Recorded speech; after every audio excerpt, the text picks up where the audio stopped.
ប្រទេសនីមួយៗតែងតែមានក្បួនច្បាប់នៃការរស់នៅជាពិសេសការអនុវត្តពីមួយចំនួនទៅមួយចំនួនធ្វើឲ្យកើតជាទម្លាប់បែបនេះមានប្រទេសមួយចំនួនដែលគួរតែរៀនសូត្រតាមមាន7វិធីដើម្បីបញ្ឈប់ការគិតរបស់ជនជាតិជប៉ុនទី1រៀនពីអ្វីដែលយើងជៀសមិនរួចរឿងខ្លះវាលើពីអ្វីដែលយើងអាចគ្រប់គ្រងបានទទួលយកអ្វីដែលយើងអាចគ្រប់គ្រងបានរួមចិត្ត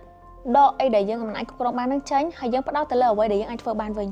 2ចំណាយពេលវេលាជាមួយធម្មជាតិឬគេហៅថាការងូតទឹកនៅក្នុងព្រៃគឺជាការអនុវត្តមួយរបស់ជនជាតិជប៉ុនដើម្បីនាំខ្លួនឯងទៅក្នុងធម្មជាតិវិធីនេះក៏អាចកាត់បន្ថយការតានតឹងឬមួយក៏ការ stress ផងដែរជាពិសេសក៏នាំមកនូវសុខុមាលភាពមកកាន់ខ្លួនឯងអ្នកគ្នាដែលសង្កេតឃើញនៅពេលដែលយើង stress យើងនាំខ្លួនឯងទៅកន្លែងដែលមានធម្មជាតិយើងអង្គុយមើលរុក្ខជាតិពណ៌បៃតងវាធ្វើឲ្យអារម្មណ៍របស់យើងនឹងស្រស់ស្រាយហើយក៏ចាប់ផ្ដើមបន្ថយការគិតក៏ដូចជាបញ្ហាដែល stress មួយចំនួនដែរអង់គ្លេសថា Zazen នេះជាទម្រង់នៃការអង្គុយសមាធិរបស់ព្រះពុទ្ធសាសនា Zen សមាធិដែលធ្វើឲ្យយើងស្ងប់ផ្ដោតទៅលើដង្ហើមចេញហើយនិងដង្ហើមចូលប៉ុណ្ណោះពេលដែលយើងផ្ដោតទៅលើដង្ហើមចេញហើយនិងដង្ហើមចូលធ្វើឲ្យយើងបានសង្កេតឃើញពីខ្យល់ដង្ហើមរបស់ខ្លួនឯងក៏ដូចជាផ្ដោតទៅលើការគិតអនុវត្តវិធីនេះវាក៏ជួយទៅដល់ការគិតរបស់យើងឲ្យគិតបានប្រសើរជាងមុនហើយក៏បន្ថយការគិតច្រើនដែរយើងទទួលបាននូវសន្តិភាពផ្លូវចិត្តនៅពេលដែលយើងបានសម្រួលអារម្មណ៍ខ្លួនឯងយើងក៏លែងសូវខឹងអ្នកណាច្រើនយើងក៏លែងសូវគិតច្រើនពីបញ្ហាទាំងអស់ហ្នឹងនៅពេលដែលអារម្មណ៍របស់យើងកំពុងតែក្តៅទៅយើងអត់បានសម្រួលផ្លូវចិត្តយើងឲ្យបានល្អប្រសើរអត់បានបន្ថយអារម្មណ៍របស់យើងអត់បានធ្វើសមាធិចិត្តរបស់យើងក៏កាន់តែធ្ងន់ធ្ងរទៅហើយរហូតដល់ពិបាកព្យាបាលដូច្នេះវិធីសាស្ត្រនេះគឺល្អបំផុតទី4នោះគឺជាការប្រតិបត្តិហើយនិងអនុវត្តអ្នកទាំងអស់គ្នានៅក្នុងពុទ្ធសាសនាយើងក៏ដូចគ្នាអ្នកមោតាសៈភគវតោអ្នកទាំងអស់គ្នាពាក្យនេះក៏ដូចគ្នាដែរប៉ុន្តែជប៉ុនគេសូត្របែបនេះវិញ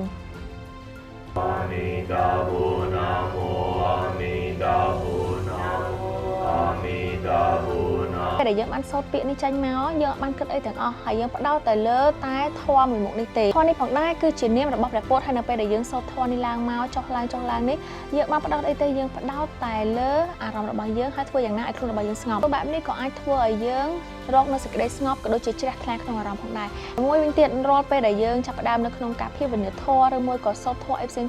គេតែងតែសូត្រជាមួយនឹងអ្នកមោទសៈនឹង3ចប់មុនសិនការសូត្រនេះដើម្បីបង្ហាញហើយក៏បើកផ្លូវឲ្យយើងនឹងទៅរកសេចក្តីស្ងប់ហើយឲ្យយើង focus ទៅលើតែការដែលស្ដាប់ធម៌ការដែលសូត្រធម៌ឲ្យចិត្តរបស់យើងជ្រះស្រឡះឡើងទី5នោះជប៉ុនមានពាក្យមួយថា Kamen ដូចជាភាសាអង់គ្លេសមានពាក្យថា fighting ឬមួយក៏ខ្មែរយើងថាស៊ូអីអញ្ចឹង Kamen គឺជាពាក្យមួយរបស់ជនជាតិជប៉ុនដែលសំដៅទៅលើការតស៊ូនិងឧបសគ្គក៏ដូចជាស្ថានភាពលំបាកនិងបន្តដំណើរទៅមុខដោយមិនត្អូញត្អែពាក្យនេះផងដែរក៏ដាស់តឿនយើងដែរនៅពេលដែលជីវិតជួបបញ្ហាចូលយើងធ្វើចិត្តឲ្យរឹងមាំដោះស្រាយវាដោយភាពអត់ធន់បន្តដំណើរទៅមុខទោះបីជាដើរម្ដងមួយជំហានក៏ដោយ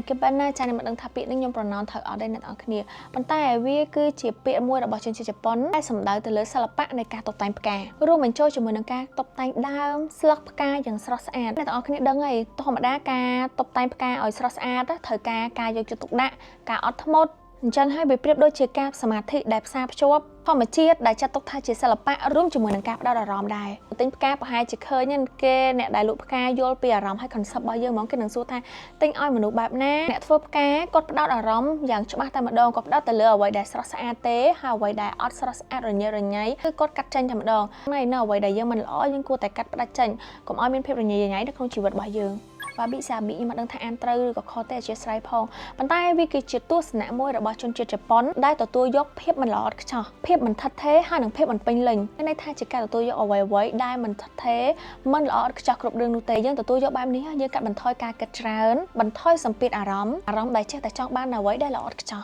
បែបនេះហើយចូលទទួលយកហើយរៀនសូត្រពីអ្វីដែលយើងកំពុងតែមានស្វែងរកនូវភាពដែលល្អឥតខ្ចោះពេលដែលយើងគិតបែបនេះហើយវាក៏រំលឹកឲ្យផ្លូវចិត្តរបស់យើងនឹងទទួលយកធម្មជាតិនៃជីវិតនិងស្វែងរកសន្តិភាពផ្លូវចិត្តដែលកើតចេញពីរឿងដែលយើងគិតថាវាអត់ចាំបាច់គិតថាវាមិនសំខាន់ស្វែងរកវានៅក្នុងភាពដែលយើងគិតថាមិនល្អឥតខ្ចោះនោះទាំងនៅមជ្ឈដ្ឋានជុំវិញខ្លួនយើងទាំងនៅក្នុងខ្លួនយើងក្តីជឿជាក់ថាមានអ្វីច្រើនទៀតដែលយើងគួរតែរៀនសូត្រតាមមិនមែនត្រឹមតែជាជនជាតិជប៉ុនទេជនជាតិផ្សេងទៀតនៅក្នុងទស្សនៈទាំង7នេះអញ្ចឹងស្វែងរកនូវភាពល្អ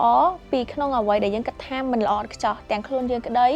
ទាំងមជ្ឈដ្ឋានជុំវិញខ្លួនដីនៅក្នុងអ្វីដែលយើងគិតថាអវិជ្ជមានមិនល្អនោះតែងតែមានភាពល្អនៅក្នុងនោះចាអញ្ចឹងវីដេអូនេះមានតែប៉ុណ្្នឹងទេអរគុណជម្រាបលាបាយបាយ